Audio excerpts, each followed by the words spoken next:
পীর ব্যবসা চরমুনায় পীর সাপ এই ভণ্ডগুলা থেকে দূরে থাকেন। এটা প্রমাণ হলো ওদের বলতে পারেন অনেকে ওদের দাড়ি টুপি জুব্বা জিগির আজকার তসবি তাহলিফ ওরা করতেছে। ওদের মাহফিলে যা মানুষ জিগির আজকার তসবি তাহলিফ করে। জিগির আজকার তসবি তাহলিফ এটা তো কোনো ফরজ ইবাদত না, সুন্নত এবং ওয়াজিব বা নফল ইবাদত। এগুলা করে ভালো, খারাপ না, কিন্তু পীরগিরি যে ব্যবসাটা কি কোরআন হাদিসে আছে? এটা এক লোকে একটা কথা বলছিল যে এক মুরব্বীর লোক নামাজ পড়তো 5 ওয়াক্ত মসজিদে যাইয়া। একদিন এরকম অসুস্থ, সে নামাজ পড়তে যাইতে পারতেছে না। তখন আল্লাহ তাআলা ফেরেশতাকে বলতেছে যে এই ব্যক্তিটা যদি আজকে কষ্ট করে নামাজ পড়তে যায় তাহলে ওকে বেনা হিসাবে বেহেশতে দিবে। এই ঘটনা শয়তানে শুনছে। শুনে শয়তান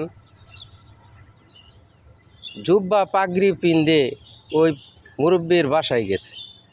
যাইয়া ডাক দিয়ে বলতেছে, মুরব্বী, আল্লাহর তরফ থেকে আমাকে পাঠাইছে আপনাকে মসজিদে পৌঁছাইয়া দেওয়ার জন্য।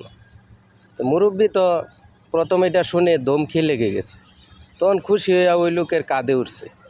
তখন ওই শয়তানে মসজিদ পর্যন্ত ওনাকে নিয়ে গেছে। মসজিদে নামানোর পরে মুরব্বী বলতেছে, বাবা তোমার পরিচয়টা দিলা না, তুমি কে?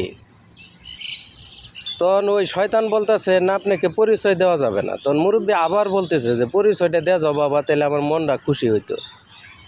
তখন ওই শয়তান বলতেছে যে আমি শয়তান। শয়তান তো এইভাবে পাগড়ি পাঞ্জাবি টুপি জুব্বা পিনলে না, তুমি পিনলা। আর শয়তান ভালো কাজ করতে তো দেখি নাই কোনোদিন। শয়তান বলল, এটা তো ভালো কাজ না। আল্লাহ তাআলা বলছে যে আজকে আপনি অসুস্থ অবস্থায় যদি মসজিদে নামাজ পড়তে আসতেন তা বেহেশতেবাসী হয়ে যাইতেন।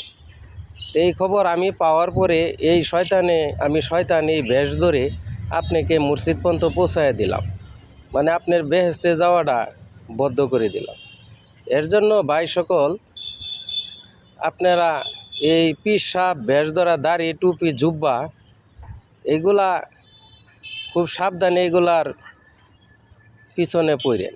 এগুলা শয়তান রূপে ভণ্ড মাজার পূজারি, বাপদাদার কিচ্ছা কাহিনী, গরু ছাগল জাহাজের কিচ্ছা, বাইম মাছের কিচ্ছা, এগুলার জ্ঞানই হলো অতটুক। এদের থেকে আপনারা হেফাজতে থাকেন।